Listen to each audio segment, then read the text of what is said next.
வணக்கம். நான் பிரேமா சுரேந்திரன். கதை சொல்லவா பகுதிக்கு உங்களை அன்போடு வரவேற்கிறேன். கதை பகுதிக்கு செல்வோமா?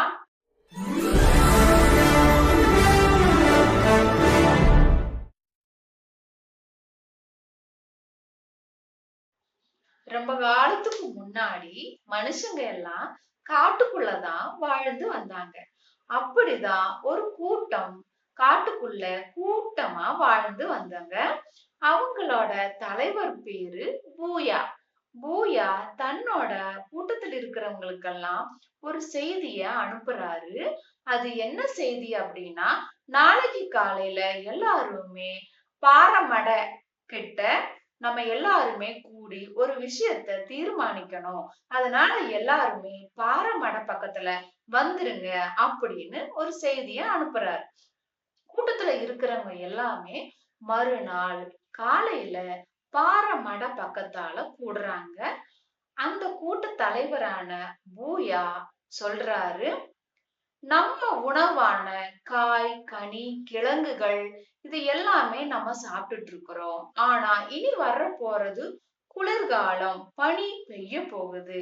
அதனால நமக்கு கிடைக்க வேண்டிய காய், கனி, பழங்கள், கிழங்குகள் இது எதுவுமே நம்மளுக்கு இனி கிடைக்காது. அதனால நம்ம என்ன பண்ணணும்? விலங்குகளை வேட்டையாடி அதோட மாமிசத்த நல்லா பதப்படுத்தி எடுத்து வச்சாதான் இந்த குளிர்காலத்துல நமக்கு உணவுக்கு தட்டுப்பாடு இருக்காது. அதனால நம்ம எல்லாருமே ஆண்களான நம்ம எல்லாருமே நாளைக்கு வேட்டையாடுறதுக்கு போறோம். அதனால நீங்க என்ன பண்ணுங்க, நாளைக்கு காலையில அம்பு, வில்லு, எலும்பால செஞ்ச கத்தி இது எல்லாமே உங்ககிட்ட இருக்கும். அதையெல்லாம் எடுத்துக்கோங்க அப்படின்னு சொல்றாரு.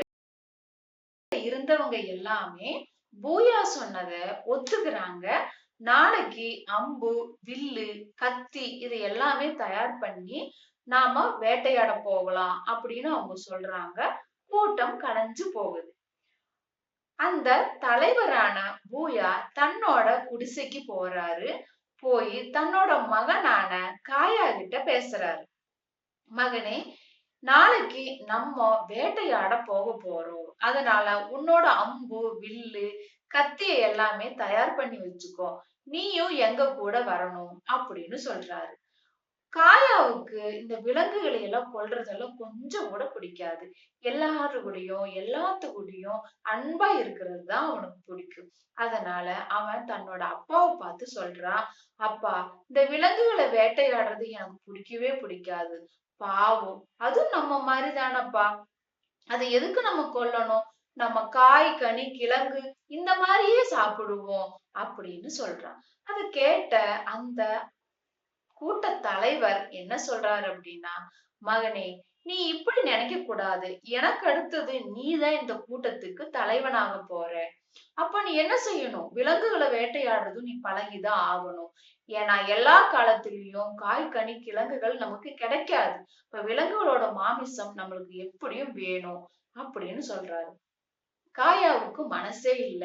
இந்த விலங்குகளை கொல்றதெல்லாம் அவனுக்கு உடன்பாடே கிடையாது.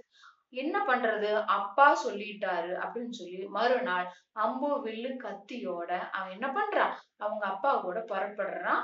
அந்த கூட்டமே விலங்குகளை வேட்டையாடுறதுக்கு புறப்பட்டுட்டாங்க.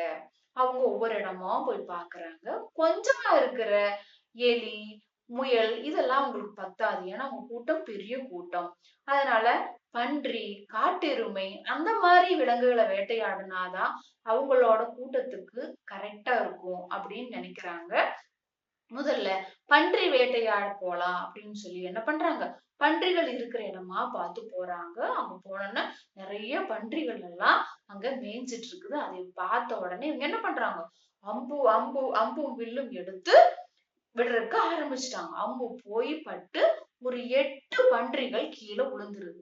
கீழே விழுந்துருதுனாலும் அது சாகல. ஏன்னா அம்பு பட்டிருக்குதே தவிர அதோட உடம்புல காயம் பட்டிருக்குதே தவிர அது சாகல. அதனால அவங்க கூட்ட தலைவரான பூயா சொல்றாரு, எல்லாத்தையும் கொல்லுங்க, கத்தியால வச்சு என்ன பண்ணுங்க, எல்லாத்தையும் கொல்லுங்க அப்படின்னு சொல்றாரு. ஒவ்வொருத்தவங்களும் போய் அதை கொல்றாங்க. அப்ப கூட்ட தலைவரான பூயா தன்னோட மகனை பார்த்து சொல்றாரு, காயா, நீ இந்த பன்றிய கொல்லு அப்படின்னு சொல்றாரு. காயாவுக்கு மனசே இல்ல. அத கொல்லவே கூடாது. அது பாவம் தானே அப்படின்னு சொல்லி அவன் கொல்லவே மாட்டேங்கிறான். அவரு நீ இப்படியே இருக்கக்கூடாது. இதுக்கெல்லாம் நீ பயிற்சி கண்டிப்பா எடுத்தே ஆகணும் அப்படின்னு சொல்றாரு. சொல்லிட்டு தானே அந்த பன்றிய கொன்றுறாரு. கொன்னுட்டு அந்த கூட்டத்துல இருக்கிற கொஞ்சம் பேர்கிட்ட அந்த பன்றிகளை எல்லாம் கொடுத்து நம்மளோட கூட்டம் இருக்கிற இடத்துக்கு காட்டுக்குள்ள கொண்டு போய் என்ன பண்ணுங்க, அதை கொண்டு போய் சேர்த்துட்டு நீங்க திரும்பி வாங்க அப்படின்னு சொல்றாரு. கொஞ்சம் பேர் என்ன பண்றாங்க, அந்த பன்றியை இழுத்துட்டு போயிடுறாங்க. பாக்கி இருக்கிறவங்க என்ன பண்றாங்க, இனியும் எங்க கிடைக்கும், இனி எங்க அந்த காட்டெருமைகள்லாம் எங்க இருக்கும் அப்படின்னு சொல்லி கொஞ்சம் தூரம் மலை மேல போறாங்க. அங்க எங்கேயுமே காணோம். மறுபடியும் கொஞ்சம் தூரம் போறாங்க. பார்த்தா ஒரு மலை உச்சியில ஒரு பெரிய காட்டெருமை கூட்டம் புல் மேய்ஞ்சிட்டு இருக்கு. அத பார்த்தோன்னே இதுதான் சரியான நேரம். இத நம்ம கொண்டு போனா சரியா இருக்கும் நம்மளுக்கு அப்படின்னு சொல்லி என்ன பண்றாங்க, எல்லாரையும் அம்பு விட சொல்றாங்க. எல்லாரும் அம்பு விடுறாங்க. ஆனா காட்டெருமைகள் என்ன, அதுக்கெல்லாம் அசரவே இல்லை. ஏன்னா பெருசு இல்லையா, அம்பு சின்னது, காட்டெருமை ரொம்ப பெருசு. அப்ப இவங்க என்ன பண்றாங்க, பெரிய பெரிய கல் எடுத்து எறிங்க அப்படின்னு அதோட தலைவர் சொல்றாரு. எல்லாரும் எறிகிறாங்க. காயா பக்கத்தால ஒரு காட்டெருமை வந்துருது. வந்தோடனே அவங்க அப்பா சொல்றாரு, காயா இதுதான் உனக்கு சரியான நேரம். அந்த கல் எடுத்து அந்த எருமையை அடி, அது செத்துரும் அப்படின்னு சொல்றாரு. ஆனா காயா தன்னோட மனசுல அன்புதான் வருதே தவிர அவனுக்கு அதை கொல்லணுங்கிற வெறி வரவே இல்லை. அவன் என்ன பண்ணிடுறான், அதை கொல்றதுக்கு அவனுக்கு மனசே வரல. அவன் அப்படியே நின்றுறான். ஆனா அந்த காட்டு எருமை என்ன பண்ணுது, அவனை ஒரே குத்தா குத்தி தூக்கி வீசிடுது. தூக்கி வீசினோடனே அது ஒரு பள்ளத்தாக்கு. ஆனா பெரிய மலை இல்லையா, அந்த மலையில இருந்து கீழே உருண்டு போய் விழுந்துடுறான். விழுந்த உடனே மூச்சு பேச்சு ஒண்ணுமே கிடையாது. அது ரொம்ப சரிவான இடங்கிறதுனால யாருனாலையும் அந்த இடத்துல இறங்கவே முடியாது. கீழே பார்த்தா பயங்கர புல்லுக்குள்ள போய் விழுந்துட்டான். விழுந்த உடனே அவங்க அப்பாவுக்கு ரொம்ப சங்கடமாயிருது. காயா காயா காயான்னு கூப்பிடுறாரு. ரொம்ப நேரம் கூப்பிட்டும் அவன் எந்திரிக்கவே இல்லை. இப்ப கூட இருந்தவங்க எல்லாம் சொல்றாங்க, அவன் செத்துட்டானாட்டு இருக்குது. உயிரோட இருந்தா அவன் எந்திரிச்சு வந்திருப்பா. அவனோட ஆயுசு முடிஞ்சிருச்சு, நம்ம போலாம் அப்படின்னு சொல்றாங்க. அப்படி இருந்தும் அவங்க அப்பா இனியும் கொஞ்ச நேரம் பார்க்கலாம்னு சொல்றாரு. ரொம்ப நேரம் அவங்க பாக்குறாங்க. ஆனா காய் எந்திரிச்சு வரவே இல்லை.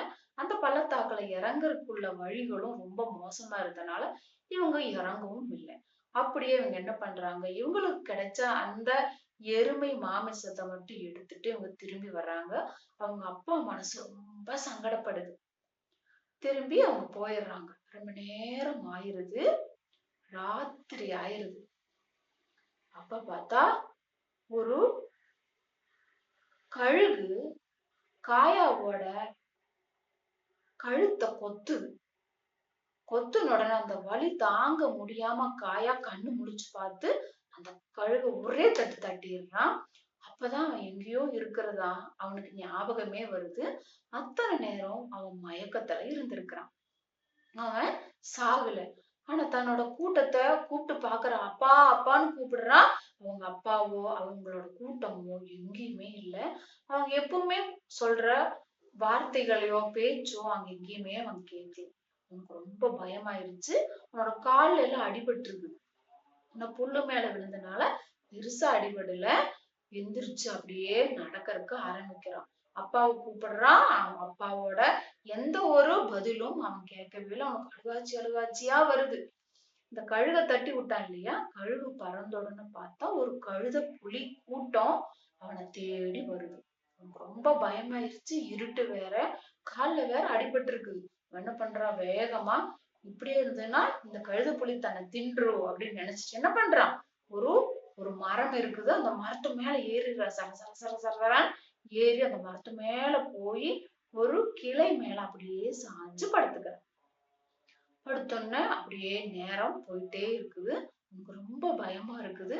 விலங்குகள் எல்லாம் ரொம்ப கொடூரமா சத்தம் போடுது. இருந்தாலும் என்ன பண்றா, தன்னோட தன்னம்பிக்கையை வளர்த்துக்கணும்னு சொல்லி தைரியத்தை வளர்த்துக்கணும்னு சொல்லி அப்படியே படுத்துட்டு இருக்கான். அப்படியே காலையில ஆயிருது. காலையில ஆன உடனே பார்த்து எந்த விலங்குகளையும் காணோம். இப்ப என்ன பண்றான், எப்படியாவது இந்த குழிக்குள்ள இருந்து நம்ம மேல போயே ஆகணும், அப்பதான் தன்னோட கூட்டத்துல போய் சேர முடியும் அப்படின்னு நினைக்கிறான். அப்புறம் கொஞ்சம் தூரம் நடக்குறான். நடந்து நடந்து நடந்து பார்த்தா, ஆனா வேகமா நடக்க முடியல. கால் அடிபட்டுருச்சு இல்லையா? அதனால வேகமா நடக்கவே முடியல. மெதுவா நடந்து போயிட்டு இருக்கிறான்.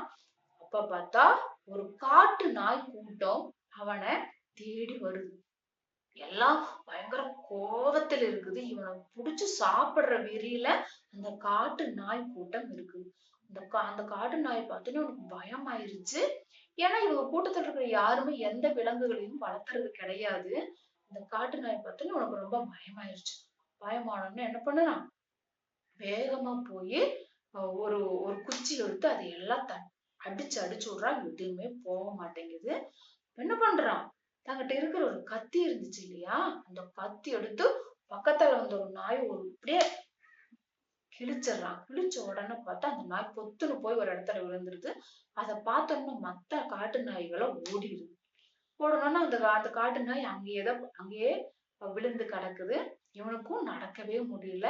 அங்க பக்கத்துல இருந்த மரத்து மேல மறுபடியும் ஏறி படுத்துக்கிறான். படுத்தோம்னு பார்த்தா கொஞ்ச நேரம் பார்த்தா அந்த நாய் வந்து அழுகுற சத்தம் இவனுக்கு கேக்குது. இவனுக்கு தான் ரொம்ப பாசமாச்சு இல்லையா? எந்த விலங்குகளையுமே அவன் கொல்ல மாட்டான் இல்லையா? ஆனா இந்த நாயை வந்து கிழிச்சனால அவனுக்கு வந்து ரொம்ப சங்கடம் ஆயிடுச்சு. என்ன பண்ற மறுபடியும் இறங்கி வரான். இறங்கி வந்து அந்த நாயோட உடம்புல பாக்குறான். இவனோட கத்தி கிழிச்சனால அதுல இருந்து ரத்தம் வந்துட்டு இருக்குது. அதனால அசையவே முடியல. இவனுக்கு ரொம்ப பாவமா இருந்துச்சு அந்த நாயை பார்க்கும்போது. என்ன பண்றான்? அந்த நாய் பக்கத்துல போக பாக்குறான். அந்த நாய் அப்போ கோவத்துல "அரர்ன்னு" சொல்லுது.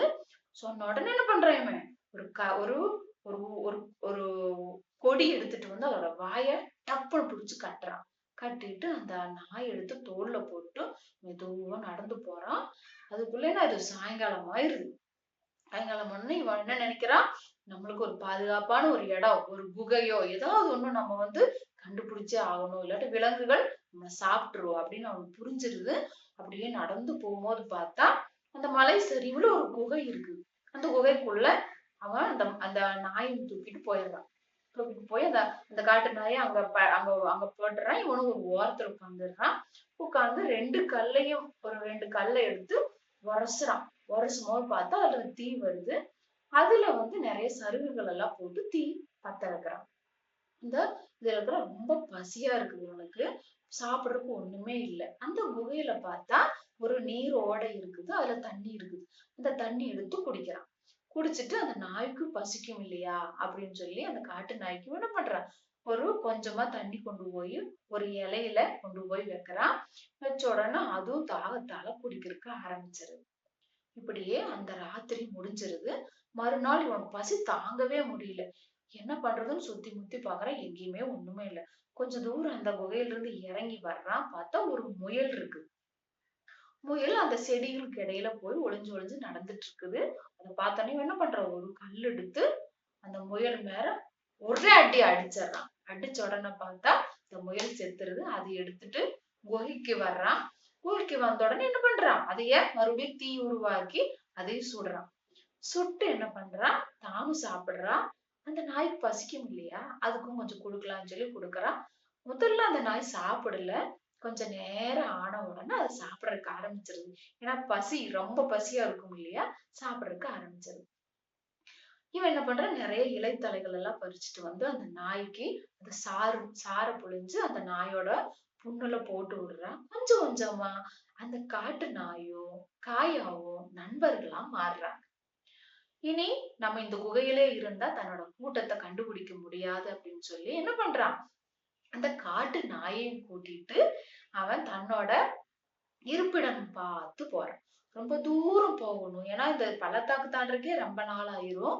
அதுவும் தன்னோட இருப்பிடம் ரொம்ப தூரத்துல இருக்கிறதுனால என்ன பண்றான்? இந்த காட்டு நாயை கூப்பிட்டே போறான். போற வழியில கிடைக்கிறது எல்லாம் சாப்பிடுறாங்க. அதுக்குள்ள பனிக்காலம் வந்துருது. ரொம்ப பனியா இருக்குது. ஆனா என்ன இவன் என்ன பண்ணல? பயப்படல. ஏன்னா பயப்படுறதுக்கு அங்க ஒண்ணுமே கிடையாது.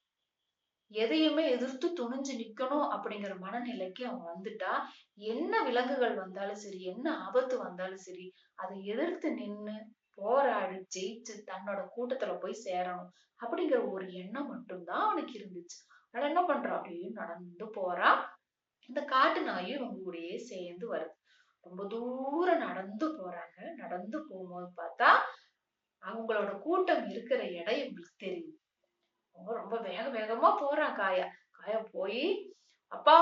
அப்பா!" அப்படின்னு கூப்பிடுறான். கூப்பிட்ட உடனே அவங்கலாம் ரொம்ப சங்கடத்துல உட்கார்ந்துட்டு இருந்தாங்க. காயா இப்படி ஆயிருச்சே, காயாவுக்கு இப்படி ஆயிருச்சே அப்படின்னு அவங்க சங்கடத்துல இருக்கும்போது காயாவோட சவுண்ட் கேட்ட உடனே எல்லாரும் ஓடி வர்றாங்க. ஓடி வந்து காயாவ எல்லாரும் கைய பிடிச்சுக்கிறாங்க, தோள பிடிச்சுக்கிறாங்க. அப்படி அவங்களுக்கு எல்லாத்துக்கும் சந்தோஷமா இருக்குது. ஏன்னா அடுத்த தலைவர் காயா இல்லையா? அப்போ எல்லாருமே ஒரு விஷயத்த கவனிக்கிறாங்க. காயாவோட ஒரு காட்டு நாய் இருக்கு. ஆனா அந்த காட்டு நாய் இவங்கள ஒண்ணுமே பண்ணல. ஏன்னா அது புரிஞ்சிருச்சு. காயாவோட கூட்டத்தை சேர்ந்தவங்க தான் அப்படின்னு புரிஞ்சிருச்சு. அவங்க யாரையுமே அது குறைக்கவே இல்ல. அன்னையிலிருந்து அந்த காயாவோட வளர்த்து நாயான அந்த நாய் தன்னை காப்பாத்தின அந்த கூட்டத்துக்கு விசுவாசமா அந்த கூட்டத்து கூடயே இருக்குது. அப்படிதான் காலங்காலமா நாய்கள் மனுஷனுக்கு நன்றியுள்ள நாய்களாகவே வாழ்ந்து வருது. இந்த கதை உங்களுக்கு பிடிக்கும்னு நினைக்கிறேன். அடுத்த பதிவுல வித்தியாசமான ஒரு கதையோட உங்களை நான் சந்திக்கிறேன். நன்றி.